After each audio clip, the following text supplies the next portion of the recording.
Welcome to Foxy Cheating Tales. Which country are you watching from? Let us know in the comments. Shocking revenge for betrayal. To start off, this is a throwaway as I don't want it to tie back to me. Also, buckle up, this is going to be a long ride. These events took place over several years. I hope it is worth the read. I am going to begin with the main players. Me, my ex-wife Pepper, revenge target number 1. Her boyfriend Steve, revenge target number 2. The boyfriend's ex-wife Maria, co-partner in the revenge. My daughter Sarah and my friend Jason, accomplice in the revenge. With that set, let's get some backstory out of the way. So Pepper and I had a very up and down marriage. It was one of those that I was madly in love with her, but looking back, I think she was in it more for the money and convenience. She had one son we will call Drug, because he was and still is a major drug addict. Before we got married, and I also had one son, name is unimportant, that I had full custody of. While married, we had Sarah. I toughed the marriage out for as long as I could, but eventually we just couldn't keep it together. We separated, and due to traveling some for work and having custody of my son, I moved back to my hometown a few states away, so my parents could help but kept an apartment in the town that Pepper and Sarah lived in, so that I could still spend as much time with my daughter as I could. At this time, I asked my best friend Jason, who is a lawyer and owns his own firm, to do up a child support agreement for us. It is very important to note that we only addressed child support. It had nothing about custody or visitation or anything else in it. So, for about a year, this was how it would work. I would spend a month with Sarah while my parents watched my other son, then I would spend a month with my son. Almost exactly a year later, I could no longer afford keeping two households, and Pepper was wanting to move back to her hometown, which was in a different state but closer to where I lived, so I gave up the apartment and she moved. The new situation continued for a couple more years. Pepper and I remained friendly and even tried to reconcile the relationship a couple of times, but it wouldn't work out.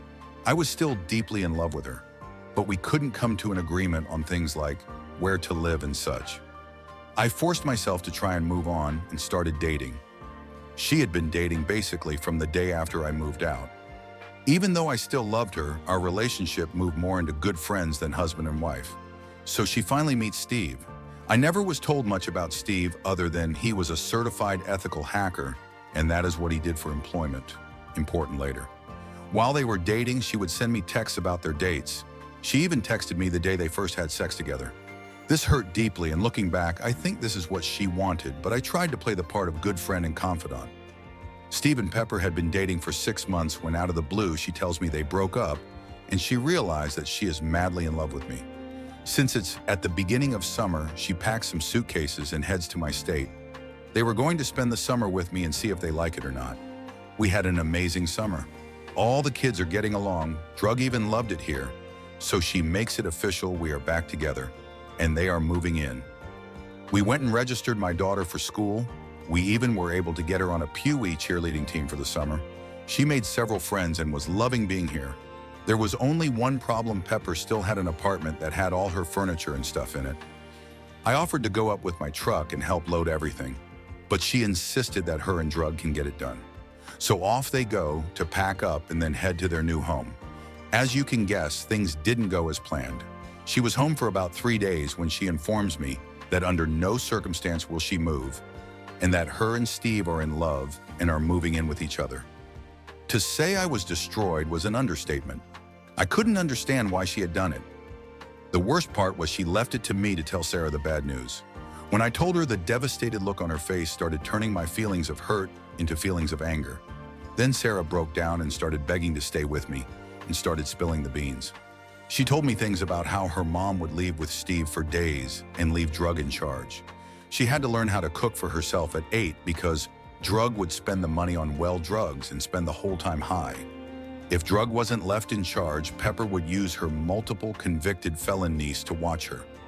She also told me about the first time that she had met Steve. He came to their house, basically said hello, and him and her mom disappeared into the bedroom and started having loud sex. Sarah was outside the door bawling, and they just ignored and continued. This is how my 8-year-old learned of sex, and she is still in counseling, trying to recover 7 years later. At this point, my anger has turned to rage. I immediately notified Pepper that there was no way Sarah was coming back, and I would fight her to the death to keep her out of that situation. Pepper responded by getting an emergency hearing in her state to force Sarah back. I had to scramble, but I managed to get a lawyer and easily won the hearing, which Pepper showed up late for and told the judge it was due to a disability. The judge agreed that since there was no custody agreement and with the troubling accusations that I had gathered, it was best for now for Sarah to stay with me. I had won the first battle, but it was short-lived.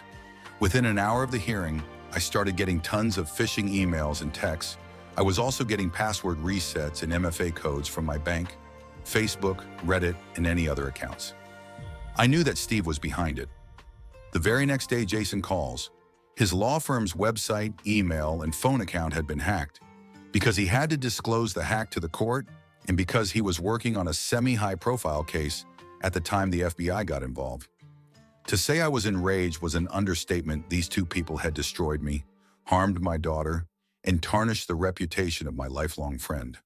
It was time for them to pay and pay dearly. I was a man on a mission.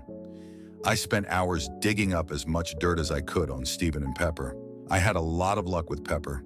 I found social media posts of her out late drinking that correlated to tardiness and missed days at school for Sarah. I found tons of pics of her and two strange kids doing fun activities. I found neighbors that were willing to testify that Sarah had to come beg for food because she was left with either drug or the felon. I knew I could bury her. Steve, on the other, had all his accounts locked down. I couldn't find any dirt, and it was driving me crazy. Then it hit me, try LinkedIn. It paid off. There wasn't much posted, but through his account, I found Maria, his ex-wife's account. I reached out to her, and she happily accepted. Maria and I became fast friends. She hated Pepper, for good reason, as they had both abandoned her kids like my daughter and didn't want her around her kids.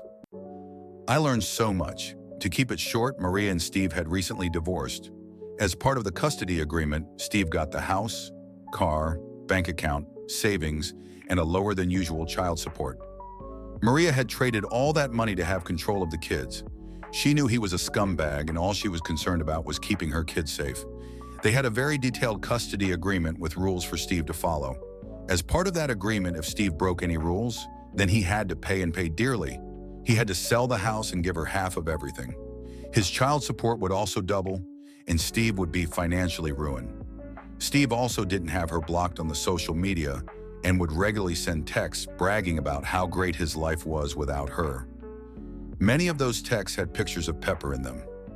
We compared notes, we swapped evidence, we came up with a plan, and now it is time for revenge. First, I got with Jason. He let the FBI investigator know that I had also had some hacking attempts, and we believed it was the same person. The investigator called quick. I gave him all the information I had and who I believed was doing it, and he asked a weird question. Do I know where Steve worked? Well, yes, I did, thanks to Maria. So apparently Steve wasn't as good as a hacker as he thought himself to be. They had already traced back the hack on Jason to a business, the very same business Steve worked for. As soon as my conversation with the FBI was done, I called his work to lodge a complaint. I told the manager that someone was trying to hack me, and I was sure it was Steve. They, of course, did not take it too seriously because I had no proof. What they didn't know was they were soon going to be getting a visit from a special agent. The next week was absolute hell for Steve and Pepper. Pepper got served with the divorce papers, and her lawyer got served with all the evidence I had gathered. My lawyer said it was the most complete investigation he had ever seen. I had all 40 tardiness and 19 absences tied to nights out drinking with Steve. I had hard proof of them abandoning my daughter for days at a time. Maria even gave me a picture that was taken at 2 a.m. the night before the emergency hearing with Steve and Pepper dinking in a tattoo parlor. The same hearing she was late to and said it was due to a disability. Steve got served that he had violated the entire custody agreement. Maria had pictures from me proving he was with Pepper on nights the kids were with him and they were left alone. She also had proof that there was contact with Pepper that violated the custody agreement. The fallout was awesome to watch. Steve was fired between my complaint, another older complaint of him hacking, and the FBI showing up. They had no choice but to fire him. He did avoid any legal issues as the FBI could never tie it directly to him. The word spread of why he was fired, and no one would hire him in an IT job again. He had to sell the house, liquidate all the investments and bank accounts, and give half to Maria. His child support got to stay the same since he no longer had a source of income. Last I heard, he was working at a grocery store. So in total, his income went from $200,000 plus a year to less than $40,000. As for Pepper, the divorce was swift and painful for her. The judge ruled in my favor for all counts. I got sole custody and sole decision-making. She was forced to go to counseling, and her and Drug can only visit Sarah with a third-party supervisor paid for by Pepper. Sarah is doing much better. She still needs counseling, but she thrives in school and has many friends. She very rarely sees her mom, but she is much better off without her. What do you think about this story? Share your thoughts in the comments. Support us with a like and subscribe so you don't miss more stories on Foxy Cheating Tales.